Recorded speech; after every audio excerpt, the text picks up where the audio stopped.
Hello मेरे प्यारों, welcome to economics with Mohan sir. तो जैसा कि आप सब जानते हो, आपने जो अपने प्रीवियस सेशन थे उसमें मैक्रो इकोनॉमिक्स का introduction, circular flow of income, classification of goods और एक बहुत ही अमेजिंग सेशन हमने ऑर्गेनाइज किया था इन सभी के साथ में, जो था हमारा फॉर्मूला मेकिंग का, जिसमें हमने gross, net, domestic, national, market price and factor cost, इससे रिलेटेड काफी सारा नॉलेज हमने स्प्रेड आउट किया। ठीक है, तो आज से हम शुरू करने वाले हैं नेशनल इनकम की वो मेथड जिसके थ्रू हम कैलकुलेशन करते हैं नेशनल इनकम का। तो मेरे प्यारों, in order to calculating national income we have three methods. Let's understood we have three methods. The first one is value added, the second one is income method, the last one is expenditure method. So as of now we are going to understand about value added method. तो मेरे प्यारों, value added method एक ऐसी method है जिसके तहत हम national income को कैलकुलेट करते हैं बहुत ही सिंपल तरीके से। ठीक है, तो आइए शुरू करते हैं। तो वैल्यू एडेड मेथड का जनरली होता क्या है, थोड़ा उसको समझिएगा। इसको हम बोलते हैं वैल्यू ऑफ आउटपुट और इसको हम सब्सट्रैक्ट करते हैं इंटरमीडिएट कंजप्शन से। अब भाई ये नया फंडा क्या है वैल्यू ऑफ आउटपुट? तो इसमें सिंपल सी बात ये होती है कि आपने जो भी प्रोडक्शन किया एक फाइनेंशियल ईयर में, जितना भी प्रोडक्शन किया उसकी सेल्स की वैल्यू प्लस आपका अनसोल्ड आउटपुट, जिसको हम बोलते हैं इकोनॉमिक सेंस में चेंज इन स्टॉक, डेल स्टॉक, जिसको हम बोलते हैं चेंज इन स्टॉक। अब ये चेंज इन स्टॉक क्या होता है? तो ये मिलकर बना होता है ओपनिंग स्टॉक और क्लोजिंग स्टॉक के डिफरेंस से। फर्क क्या है इसमें? ये एक मेरे प्यारों ऐसा स्टॉक होता है जो किसी पर्टिकुलर फाइनेंशियल ईयर में अनसोल्ड रह जाता है।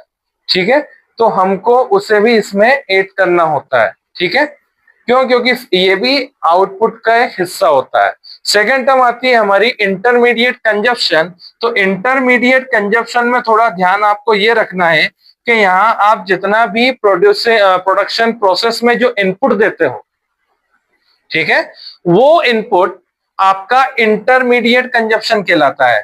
ठीक है, अब इंटरमीडिएट कंजप्शन में हमें कुछ चीजों का ध्यान भी रखना होता है। जैसे हमने जो फैक्टर ऑफ प्रोडक्शन का एम्प्लॉयमेंट किया था, लाइक लैंड, लेबर, कैपिटल या एंटरप्रेन्योर, हमको इन्हें अवॉइड करते हुए केवल रॉ मटेरियल्स को फोकस में रखना होता है। ठीक है, इसलिए इसको बोलते हैं the value of non factor inputs. ठीक है, इंटरमीडिएट कंजप्शन का दूसरा नाम है the value of non factor inputs. Let's say, तो फाइनली हमारा जो फॉर्मूला बनता है वैल्यू एडेड मेथड का, वो बनता है value of output minus intermediate consumption. Okay, तो इसको हमें एक सिंगल लाइन में अगर एक्सप्लेन करना हो कि भाई वैल्यू एडेड मेथड को हम कैसे एक्सप्लेन करेंगे, तो मेरे प्यारों इसको थोड़ा समझना क्या है जो अभी मैंने आपको फॉर्मूला सिखाया। सिंपल सी बात, आपने जो सेल किया उसमें से आपको इंटरमीडिएट कंजप्शन, मतलब उसको बनाने में जो खर्चा किया, उसको हटा देना है। सिंपल सी बात, ये आपका वैल्यू एडिशन कंप्लीट हो गया। ठीक है, तो समझते हैं। It measures national income in terms of value addition. It measures national income in terms of value addition by all producing firms in the economy during an accounting year। मतलब ये क्या मेजर करता है? ये मेजर करता है आपकी national income किस टर्म्स में, जो आपने वैल्यू एडिशन किया। वैल्यू एडिशन को दूसरे वर्ड में प्रोडक्शन कहा जाता है। दैट इज व्हाई इसको वैल्यू एडेड मेथड कहा जाता है। ठीक है, अब कौन करता है? तो इकोनॉमी के जितने भी प्रोड्यूसर्स हैं जो ये प्रोडक्शन एक्टिविटी लॉन्च कर रहे हैं, इन सबका एडिशन। ठीक है, और ये हमेशा ध्यान रखना, नेशनल इनकम या इससे रिलेटेड एग्रीगेट्स जो भी हैं, ये सारे काम करते हैं एक पर्टिकुलर फाइनेंशियल ईयर में। It is also known as product method, net output method and industrial origin method.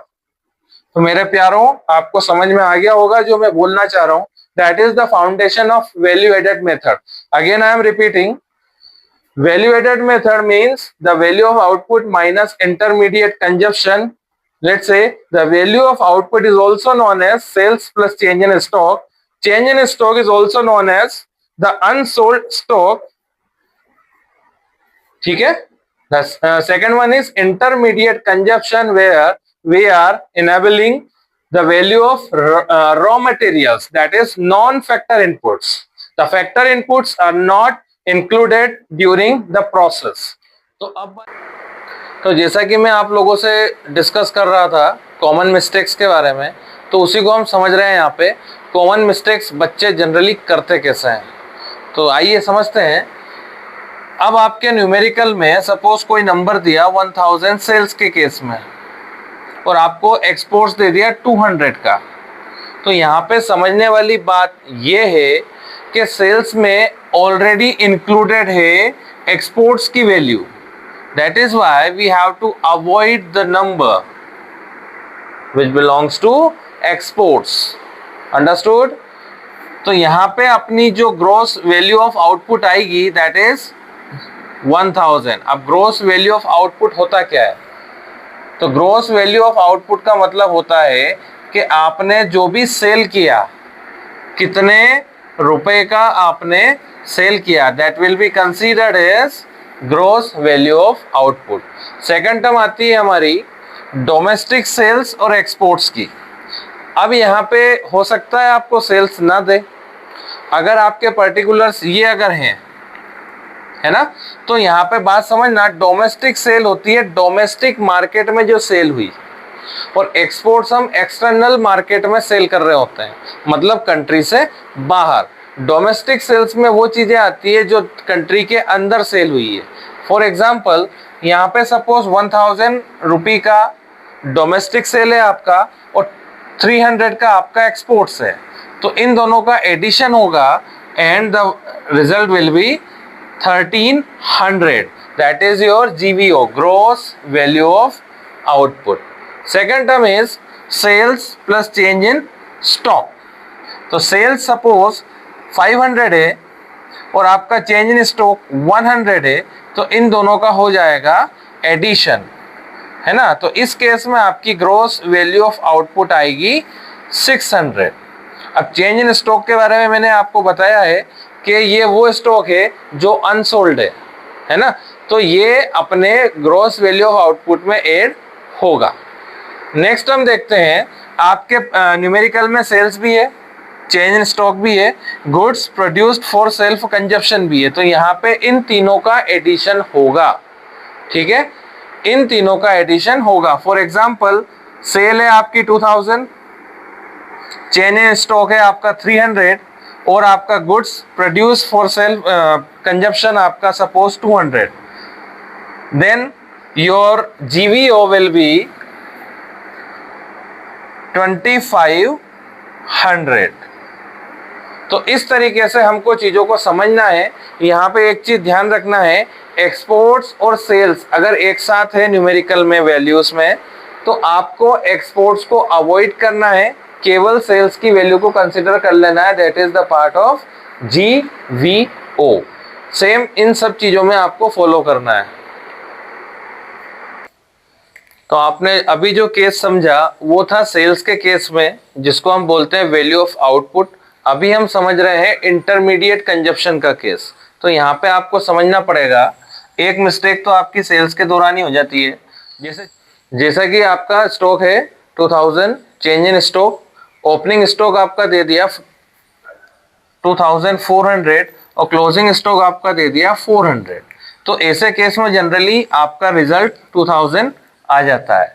तो मेरे प्यारों, बात समझने की ये है, अगर आपको केवल चेंज इन स्टॉक दिया है न्यूमेरिकल में, तो आपको इन सब चीजों को अवॉइड करना है. दूसरा केस बनता है, आपको दे दिया ओपनिंग स्टॉक, आपको दे दिया ओपनिंग स्टॉक और आपको क्लोजिंग स्टॉक नहीं दिया. फॉर एग्जाम्पल यहाँ पे सपोज ओपनिंग स्टॉक की वैल्यू आपको 2000 दे दी और क्लोजिंग स्टॉक की वैल्यू आपको नहीं दी, तो आपको चेंज इन स्टॉक फाइंड कैसे करना है? तो आपको कुछ नहीं करना है, यही जीरो बाय डिफॉल्ट कंसीडर कर लेना है। Finally your change in stock will be 2000। Second term जब आती है अपनी, ये आती है आपके इंटरमीडिएट कंजप्शन के केस में, ठीक है। तो यहाँ पे आपको समझना है, अगर इंटरमीडिएट कंजप्शन फॉर एग्जांपल 3000 आपको दिया, ठीक है, और इंपोर्ट्स आपको दे दिया 1400, है ना। तो यहाँ पे ये बात समझना है कि इंटरमीडिएट कंजप्शन अपने आप में कंप्लीट एंटिटी है, जिसमें इंपोर्ट्स, परचेसिंग सारी जुड़ी हुई होती है। तो यहाँ पे इसको अवॉइड कर देना है, ठीक है। केवल इंटरमीडिएट की कंजप्शन की वैल्यू आपकी कंसीडर हो जाएगी। तीसरा केस बनता है अपना raw material purchase from domestic firm, और एक होता है आपका इंपोर्ट्स। अब समझना, डोमेस्टिक फर्म से आपने 2000 रुपए का माल खरीदा, कच्चा माल रॉ मटेरियल आपने खरीदा, और आपने थाउजेंड्स के इंपोर्ट करे, ठीक है। तो यहाँ पे आपका जो इंटरमीडिएट कंजप्शन आएगा दैट विल बी 3000। कितना आएगा मेरे प्यारों? 3000। रीजन क्या है? You have purchased the raw materials from domestic firm, और ये इंपोर्ट से, इंपोर्ट होता है एक्सटर्नल फर्म से, जो कि कंट्री के बाहर होते हैं, ठीक है। तो ऐसी सिचुएशन में इन दोनों का एडिशन होगा। नेक्स्ट आता है, थोड़ा कंफ्यूजिंग है पर सिंपल है, केवल पढ़ने की और समझने की जरूरत है, आसानी से आपको क्लियर होगा। इसमें दिखा है परचेसिंग ऑफ रॉ मटेरियल्स और इंपोर्ट्स। अब समझना, रॉ मटेरियल फॉर एग्जांपल 4000 का आपने खरीदा और इंपोर्ट्स आपने 1500 का किया, तो इस इंपोर्ट का कोई मायना बनता ही नहीं है ना। इसको अवॉइड करना है, क्लियर कट। क्यों? क्योंकि यहाँ पे ऐसा कोई स्पेसिफिक मेंशन नहीं हुआ है कि आपने कौन से मार्केट से रॉ मटेरियल खरीदा है ना। यहाँ पे क्लियर ये लिखा है कि भाई आपने रॉ मटेरियल खरीदा, ये स्पेसिफाई नहीं किया कि आपने डोमेस्टिक मार्केट से खरीदा या एक्सटर्नल मार्केट से खरीदा। तो इस केस में केवल हमको ये कंसीडर करना है, क्यों? क्योंकि भाई कच्चा माल खरीदा, बात खत्म। कहां से खरीदा हमें नहीं मतलब है ना। तो आपका जो इंटरमीडिएट कंजप्शन जो बनेगा वो बनेगा 4000। तो मेरे प्यारों, अब बारी है अपने एस्टिमेशन की। वैल्यू एडेड मेथड के थ्रू जो हम एस्टिमेशन करते हैं उसके बारे में हम अभी डिस्कस करने वाले हैं। तो यहाँ पे मैंने एक टेबल बनाई हुई है जो आपको दिख रही होगी। इसमें आपको दिख रहा है फार्मर, मिलर, बेकर, रिटेलर्स, जो कि प्रोड्यूसिंग फर्म्स है। क्या है? प्रोड्यूसिंग फर्म्स, जिसमें एक प्राइम प्रोड्यूसर है टॉप पे, दैट इज फार्मर, है ना। अब यहाँ पे मैं जो एग्जांपल ले रहा हूँ जिस जीन का, वो है आपका वीट, मतलब गेहूं, ठीक है। फॉर एग्जांपल यहाँ पे इनिशियली एक प्राइम प्रोड्यूसर है अपना फार्मर, इसने गेहूं जो है 800 रुपए में सेल किया। कितने में करा? 800 रुपए में, जिसमें उसने कुछ इनपुट लगाए थे जिसको नॉन फैक्टर इनपुट कहते हैं, जिसमें बीज हो सकता है, फर्टिलाइजर्स हो सकते हैं, उसका कल्टीवेशन चार्जेस हो सकते हैं, इरिगेशन चार्जेस हो सकते हैं। तो उसका जो टोटल कॉस्ट आया वो आया 200 रुपीज। कितना आया? 200। तो आपका जो वैल्यू एडेड बना दैट इज 600। ये है फार्मर के केस में, ठीक है। यहाँ पे मैंने आपको बता रखा है वैल्यू ऑफ आउटपुट का मतलब होता है, वैल्यू एडेड का मतलब होता है value of output minus intermediate consumption. तो इन दोनों का जो डिफरेंस है ये है अपना वैल्यू एडेड। सेकंड केस में क्या होता है,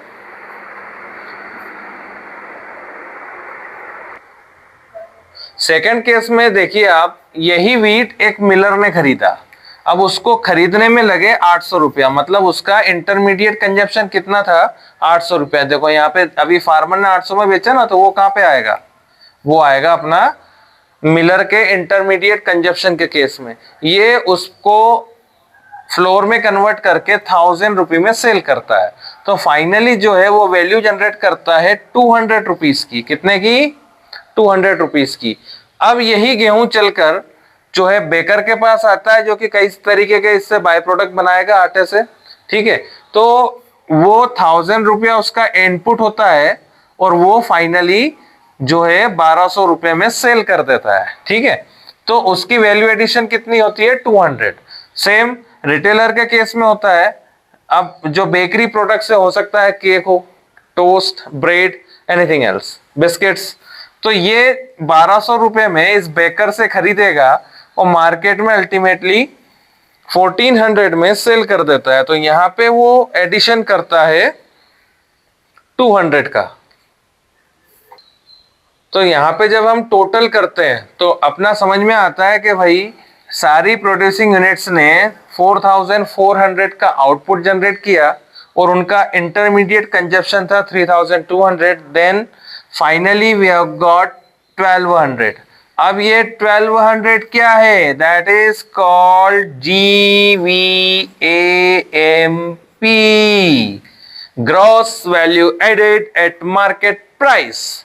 इसको दूसरे टर्म्स में क्या कहेंगे मेरे प्यारों? GDPMP, gross domestic product at market price. यहां पे जितना भी ताथैया हुआ है उसका फाइनल रिजल्ट आता है कि भाई हमने 1200 रुपए का वैल्यू एडिशन किया। हमने मतलब पूरी इकोनॉमी ने। यहाँ पे केवल 4 प्रोड्यूसर है, ठीक है। ये केवल समझने के हिसाब से वैल्यू एडिशन में हम जितने भी प्रोड्यूसिंग यूनिट्स होती है उन सबके वैल्यू ऑफ आउटपुट और इंटरमीडिएट कंजप्शन के डिफरेंस को अलग अलग निकालते हैं, फाइनली सभी को जोड़ देते हैं, है ना। यहां से निकल के आता है अपना gross value added at market price. या फिर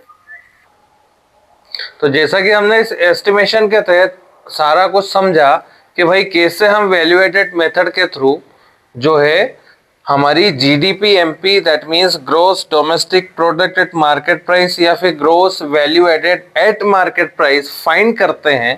पर इस सारी प्रोसेस के दौरान किसी भी इकोनॉमी के सामने एक सबसे बड़ी प्रॉब्लम आती है, the problem of double counting.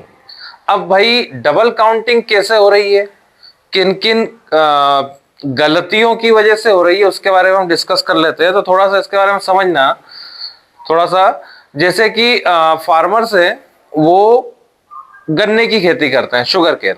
अब भाई सिंपल सी बात है, वही गन्ना मिल में जाएगा तो मिल वाला उसको खरीदेगा।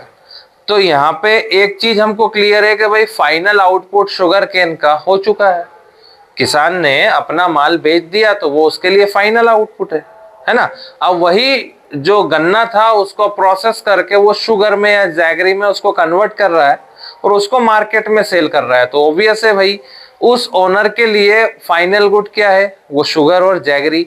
तो यहाँ पे भी कुछ वैसे ही समझना, वीट का प्रोडक्शन फार्मर ने किया, right. So that is the final output for the farmer. On the other hand the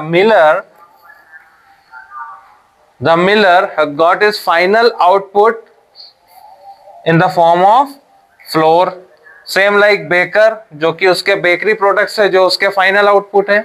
और एक रिटेलर के लिए फाइनल आउटपुट क्या है कि भाई वो उसको अल्टीमेट सेल कर रहा है, बात खत्म, है ना।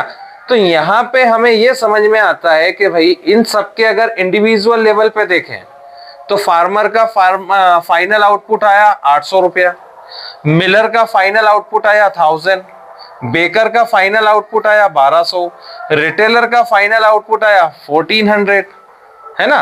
तो प्रॉब्लम यहां से शुरू होती है कि भाई हम किसको फाइनल आउटपुट माने, क्या इसको माने या इसको माने या इसको माने, है ना।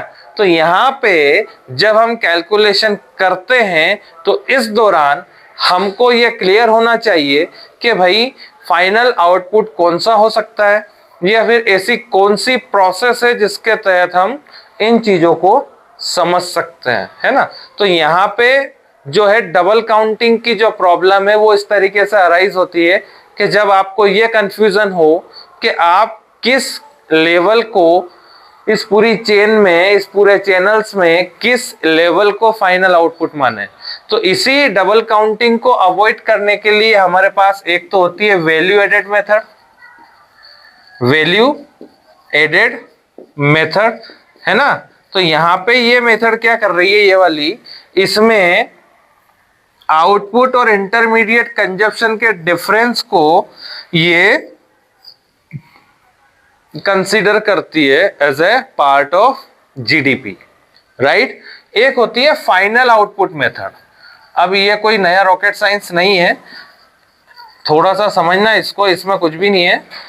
फाइनली डेटा दोनों में सेम आ सकता है। कैसे आएगा? फाइनल आउटपुट में जो रिटेलर है ये आपका फाइनल सेलर है। इन सारे चैनल्स में फार्मर से गेहूं निकला, फाइनली वो रिटेलर के पास आता है और अल्टीमेट सेल होता है, जहां से वो अल्टीमेट कंजप्शन की ओर जाता है। तो यही जो है लास्ट जो चैनल अपना बनता है, इसको हम फाइनल आउटपुट मानते हैं। ठीक है, तो ये कुछ ऐसी चीजें हैं जो आपको ध्यान में रखना है। ठीक है, किन किन तरीकों से वैल्यू एडेड मेथड आपके लिए डबल काउंटिंग की प्रॉब्लम्स को भी कॉन्ट्रैक्ट करती है। चलिए, अब बारी है जो अभी तक हमने सीखा उसका टेस्ट लेने की। तो यहाँ पे मैंने एक न्यूमेरिकल आपके सामने दिया है जिसमें जो अभी तक हमने सीखा वो सारे आइटम्स इंक्लूडेड है। ठीक है, तो आइए शुरू करते हैं। तो यहाँ पे समझिएगा, आपके पहला पर्टिकुलर है goods purchased from domestic market, है ना। तो डोमेस्टिक मार्केट से आपने क्या करा? कुछ खरीदा।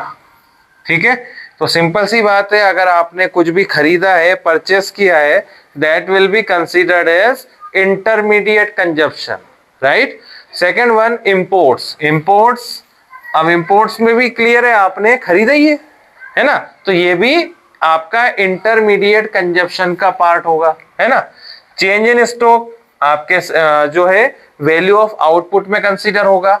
ओपनिंग स्टॉक, हाँ अब ध्यान देना, मैंने आपको बताया था चेंज इन स्टॉक का मतलब क्या होता है? Opening stock minus closing stock. तो यहाँ पे आपके पास में ओपनिंग स्टॉक है, राइट, क्लोजिंग स्टॉक नहीं है। पर एक गलती हम अभी क्या कर रहे हैं, जो मैंने आपको बताया था, अगर आपके पास change in stock already given है, that means we have to avoid it, right. Second term, exports आपका वैल्यू ऑफ आउटपुट में आएगा, क्यों? क्योंकि आपने सेल किया, है ना। सेल्स ये भी आएगा, अब सेल्स में सारी चीजें आती है। अब मैं इसको आगे और भी बताऊंगा क्या कर सकते हैं। एक होता है goods produced for self consumption, तो ये भी इसमें इंक्लूड होगा। हाँ तो मेरे प्यारों, अपना फॉर्मूला क्या कहता है? वैल्यू एडेड मेथड का फॉर्मूला क्या कहता है? Value of output minus intermediate consumption. तो यहाँ पे पहले हमें यह समझना है कि वैल्यू ऑफ आउटपुट कौन कौन सी है। ठीक है, purchased as usual intermediate consumption में होगा, अभी इसको नहीं रखना है। इंपोर्ट्स बिल्कुल नहीं। चेंज इन स्टॉक ये क्या है? वैल्यू ऑफ आउटपुट का हिस्सा है। क्या है? वैल्यू ऑफ आउटपुट का हिस्सा है, इसको एडॉप्ट करो। Opening stock clear cut avoidation. Exports लेना है, राइट, एक्सपोर्ट्स कंसीडर होगा। सेल्स कंसीडर होगी, राइट। और goods produce for self consumption consider होगा। अब यहां पे एक गलती हम फिर कर रहे हैं, ठीक है, जो मैंने आपको अभी बताया था थोड़ी देर पहले, कि अगर सेल्स का डेटा अपने पास अवेलेबल है, राइट, तो हमें एक्सपोर्ट्स को अवॉइड करना है। सेल्स का डेटा अगर अवेलेबल है तो एक्सपोर्ट अवॉइड होगा। समझ में आया मेरे प्यारों? तो हमारे पास पर्टिकुलर्स क्या बने? 3, 6 एंड 7। फिर से बता रहा हूं, purchased is not the part of value of output, that will be considered as the intermediate consumption, right. Imports is also a part of intermediate consumption, तो आपका intermediate consumption में ऐड होगा। Change in stock ये एक separate entity है जो कि unsold stock होता है, तो ये आपका वैल्यू ऑफ आउटपुट में आएगा। ओपनिंग स्टॉक ऑलरेडी अपने पास में चेंज इन स्टॉक है, that means we have to avoid it. Exports, और साथ में हमारे यहाँ सेल्स भी लिखा है, that means we have to avoid exports, और सेल्स को हमें यहाँ पे कंसीडर कर लेना है। Finally goods produce for self consumption, self consumption के लिए जो कमोडिटीज का प्रोडक्शन होता है, that will be also considered as value of output, right. तो इन दोनों को लेना है और डिफरेंस कर देना है। क्यों कर देना है? क्योंकि भाई अपना फॉर्मूला कहता है the value of output minus intermediate consumption. तो देखो थर्ड में वैल्यू क्या है चेंज इन स्टॉक की? 150, प्लस 5 एक्सपोर्ट्स 600, ले ले क्या? नहीं लेना है। एंड सिक्स्थ में सेल्स आया आपका 1200 एंड फाइनली 400, है ना। ये आ गया आपका वैल्यू ऑफ आउटपुट। क्या आया मेरे प्यारो? Value of output. और इधर की तरफ अपना आएगा first and second, that means 400 plus 300, right. तो वैल्यूज क्या बनेगी? 1750 और इधर बनेगी अपनी 700। तो finally 1050 is our GDP MP. ठीक है, तो इस तरीके से इन चीजों को समझना है, किस चीज को आपको रखना है, किसको अवॉइड करना है, ये आपके लिए बहुत जरूरी हिस्सा है। किसी भी न्यूमेरिकल का सबसे बड़ा हिस्सा यही होता है कि आपको जो उसके पर्टिकुलर्स दिए हुए हैं उनको समझो, कौन से पर्टिकुलर को हमें अवॉइड करना है, कौन से पर्टिकुलर को हमें अपने न्यूमेरिकल में जगह देनी है। ये सारा हमको अगर पता होगा तो अपना न्यूमेरिकल एकदम परफेक्ट होगा। And last but not the least, एक और एग्जांपल लेते हैं हम, जिसको बोलते हैं, इसमें आपको दो चीजें फाइंड करना है। ठीक है, न्यूमेरिकल थोड़ा सा उलझा हुआ है, पर अगर उसको ढंग से समझोगे तो काफी आसान है। इसमें हमको नेशनल इनकम और gross domestic product at market price find करना है। ठीक है, तो आगे बढ़ते हैं, समझते हैं। तो यहाँ पे सिंपल सी बात, अपने को फॉर्मूला वही फॉलो करना है। क्या है formula? Value of output minus intermediate consumption, या फिर इसको और सिंपल कर लेते हैं, सेल्स माइनस इंटरमीडिएट कंजप्शन। ठीक है, ये अपना फॉर्मूला हो गया। तो बेटा सेल्स में देखो, सेल्स में आपके पास क्या क्या आ रहा है। तो सेल्स में अभी हम जीडीपी एमपी फाइंड कर रहे हैं पहले। ठीक है, सेल्स में अपने पास क्या क्या आ रहा है कहीं भी देख लो। सेल्स में आपको यहाँ क्लियर कट लिखा है, sales of primary sector, sales of service sector. Simple सी बात है, ये दोनों सेक्टर अलग अलग है, तो दोनों के नंबर्स भी सेपरेटली जो है कंसीडर होंगे। तो यहाँ पे सेल्स का केस देखते हैं, फर्स्ट वाला कंसीडर होगा, सेकंड वाला भी कंसीडर होगा। थर्ड में इंपोर्ट्स लिखा है, तो ये सेल्स का मामला है ही नहीं, आईसी का मामला है। सेम यहाँ पे। अब यहाँ पे एक और चीज है, net factor income from abroad. ऐसी कोई टर्म क्या हमने वैल्यू एडेड मेथड के दौरान सीखी है? बिल्कुल नहीं, क्लियर कट अवॉइडेशन। टैक्सेस के बारे में कोई बात नहीं है, ना ही डेप्रिसिएशन के बारे में। हाँ, करंट रिप्लेसमेंट कॉस्ट, जिसको हम डेप्रिसिएशन बोलते हैं, तो यहाँ पे इसका कोई भी मेंशन नहीं है, तो इसको हमें अवॉइड फिलहाल करना है। ठीक है, तो ये तो हो गया सेल्स का मामला। अब बात करते हैं इंटरमीडिएट कंजप्शन की। तो आपको इंपोर्ट्स दिख रहा है, आपको इधर भी इंपोर्ट्स दिख रहा है, मतलब थर्ड और फोर्थ पर्टिकुलर्स जो हैं ये अपनी कैलकुलेशन का हिस्सा है, जिसको हम क्या बोलते हैं? Gross value added at market price, या फिर gross domestic product at market price. तो यहाँ पे मेरे प्यारो फर्स्ट और सेकंड देखो, 3000 प्लस 5000 माइनस थर्ड और fourth, third and fourth, 1200 plus 2000, right. इन सबका ले लो आप, तो इसका कितना बनेगा? 8000 रुपया तो आपका बना ये, और ये बना आपका 3200 रुपया, है ना। सेम है। तो आपका जो है जीडीपी एमपी फाइनली कितना निकल के आएगा? 4800 रुपया। कितना आएगा? 4800। ये आपकी जीडीपी एमपी है। अब बात आती है, मैंने आपको एक वीडियो में फॉर्मूले बनाना सिखाया था कि भाई कैसे हम किसी एक टर्म से अगले टर्म पे जो है जंप मार सकते हैं, तो उसके बारे में हम डिस्कस करने वाले हैं। थोड़ा जगह के अभाव में मैंने इसको फिर से रीअरेंज कराया, तो यहाँ पे फिर से मैं बता देता हूँ। आपकी सेल्स क्या है? फर्स्ट और सेकंड पर्टिकुलर्स, और परचेसिंग क्या है आपकी? थर्ड और फोर्थ पर्टिकुलर। मतलब 3000 5000 का एडिशन, दैट इज 8000, इन दोनों का एडिशन 3200, और finally we have got our GDP MP, या फिर इसको क्या बोलते हैं? Gross value added at market price, and that is 4800। ठीक है। अब प्रीवियस सेशन में जिसमें मैंने आपको फॉर्मूले बनाना सिखाया था, उसमें मैंने आपको कई सारी चीजें बताई थी कि कैसे भाई हम एक टर्म से दूसरी टर्म की ओर जंप मार सकते हैं, है ना।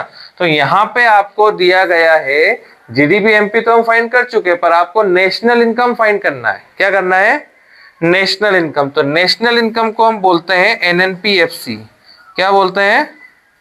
एनएनपीएफसी, net national product at factor cost. तो आपके पास जीडीपी एमपी अवेलेबल है, आपके पास जीडीपी एमपी अवेलेबल है, दैट इज 4800, राइट। अब क्या करना है, हमको ग्रोस से नेट पे जाना है। क्या करना है? ग्रोस से नेट पे जाना है। तो क्या आया था? That was depreciation minus depreciation, right, minus depreciation, that is the part of our seventh particular, that means we have to subtract it. उसके बाद डोमेस्टिक से नेशनल पे जाना है, that means plus NFIA, net factor income from abroad. कहीं लिखा है क्या? लिखा है। तो आपका 5 जो है वो हो जाएगा प्लस। फिर आता है मार्केट प्राइस से फैक्टर कॉस्ट, मार्केट प्राइस से फैक्टर कॉस्ट। तो क्या होगा? एनआईटी माइनस या प्लस? भाई मार्केट प्राइस अगर है तो उसमें भाई टैक्सेस ऑलरेडी इंक्लूडेड है। फैक्टर कॉस्ट में जाएंगे तो आपको एनआईटी माइनस करना पड़ेगा, राइट। तो आपका जो है सिक्स्थ पर्टिकुलर होगा माइनस, राइट। सो करते हैं इसको कंटिन्यू। 4800 माइनस डेप्रिसिएशन जो कि अपना 7 पर्टिकुलर है, तो 250 हो जाएगा, minus plus NFIA fifth particular 1000, right, minus NIT जो कि अपना सिक्स्थ पर्टिकुलर है, दैट इज 300। कितना? 300। तो इसको कैलकुलेट करते हैं। पहले माइनस वालों को अलग कर लेते हैं। तो 3 2 550, 550 का इसमें माइनस होगा तो कितना बनेगा अपना? 450। 450 को इसमें जोड़ दो तो ये अपना लगभग इतना आ जाएगा, है ना। तो ये अपनी क्या है? ये है अपनी नेशनल इनकम। फाइनली क्या आया? ये नेशनल इनकम। तो मेरे प्यारो, जिस तरीके से हमने ये कैलकुलेशन करी है, मेरे ख्याल से अब आपको सारा क्लियर हो गया होगा कि भाई नेशनल इनकम या फिर वैल्यू एडेड का क्या कनेक्शन है। आप वैल्यू एडेड से एक फाउंडेशन तैयार करते हो जिसके तहत आपके पास जीडीपी एमपी आता है, और उसमें फिर फर्दर प्रोसीजर्स को फॉलो करके आप नेशनल इनकम फाइंड कर सकते हो। वो डिपेंड करता है आपके न्यूमेरिकल पे कि आपको पर्टिकुलर्स किस तरीके के दिए हैं। अगर आपको इसमें कोई कंफ्यूजन हो, कोई ऐसी टर्म जो आपको कंफ्यूज कर रही हो, तो मेरे पिछले वीडियोस देखना जिसमें कॉमन मिस्टेक्स और फॉर्मूला कैसे हम बनाते हैं इन चीजों का, वो सारा आपको क्लियर हो जाएगा, ठीक है। इसके बाद में आपको ये एबिलिटी डेवलप हो जाएगी कि आपको किस चीज को तो ऐड करना है और किस चीज को अवॉइड करना है। जैसे कि यहाँ पे जीडीपी एमपी का केस था, तो हमारा न्यूमेरिकल सेंट्रिक था पहले 4 पर्टिकुलर्स पे। कितने पे? पहले 4 पर्टिकुलर्स पे, जिसके बेस पे हमने जीवीए या जीडीपी फाइंड किया था, that was 4800। And later on we have processed with NNPFC, जिसमें मैंने आपको 2-3 तरीके की चीजें बताई थी, जैसे ग्रोस से नेट पे जाना है ना, ग्रोस से नेट पे कैसे जाते हैं, डोमेस्टिक से नेशनल पे कैसे जाते हैं, या फिर मार्केट प्राइस से फैक्टर कॉस्ट पे कैसे जाते हैं, है ना। तो आपको ये अभी क्लियर हो गया होगा, फिर से रिवीजन हो रहा है।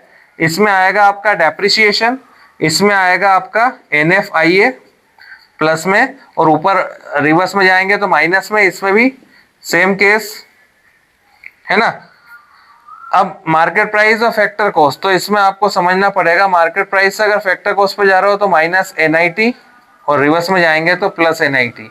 अब ये क्या कर रहे हैं क्या नहीं कर रहे हैं, किसी को कंफ्यूजन हो तो कोई बड़ी बात नहीं है, आप प्रीवियस वीडियोस देखिएगा, आपको सारा फंडा क्लियर हो जाएगा, ठीक है। वीडियो में एंड तक बने रहने के लिए आपका बहुत बहुत धन्यवाद। अपना जो चैनल है इसको थोड़ा प्यार दीजिए, सब्सक्राइब कीजिए, लाइक कीजिए और अपने दोस्तों के साथ शेयर करिए जो कि इसमें रेलेवेंस रखते हैं, जो एक क्वालिटी एजुकेशन के साथ साथ सिंपल लैंग्वेज में और साधारण भाषा में आसानी से समझने के लायक कंटेंट को चाहते हो। ठीक है, मैं आपसे इतना ही चाहता हूं, आपको समझ में ना आए कोई बड़ी बात नहीं है, आप कमेंट बॉक्स में उस चीज को लिख सकते हैं, आपकी क्वेरी सेम टाइम में सॉल्व करने की कोशिश करूंगा। ठीक है, जब भी मैं आपका कमेंट पढ़ूंगा आपकी क्वेरी सॉल्व करूंगा। अगर वो क्वेरी कमेंट में सॉल्व करने लायक नहीं होगी तो मैं उसके लिए सेपरेट एक वीडियो भी लॉन्च कर सकता हूं। ठीक है, तो आप जितना मुझे सपोर्ट करेंगे मुझे उतना ही मोरल मिलेगा आगे बढ़ने के लिए और अच्छा आपको डिलीवर करने के लिए। मेरा अंतिम उद्देश्य एक ही है कि आप बोर्ड्स में एक सुपीरियर और एक एक्सीलेंट परफॉर्मेंस के साथ बहुत ही रेस्पेक्टिव रिजल्ट जो है वो स्कोर करें।